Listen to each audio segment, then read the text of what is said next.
আমারে কে আমি দেখ গর্তের মধ্যে নামছি।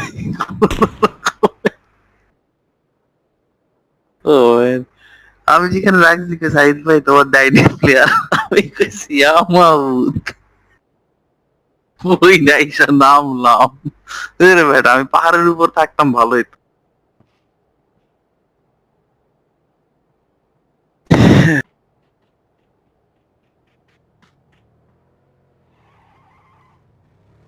কত জায়গায় মাথা উড়াইছি দেখিস মাথা উড়ে বলটা আউট করছি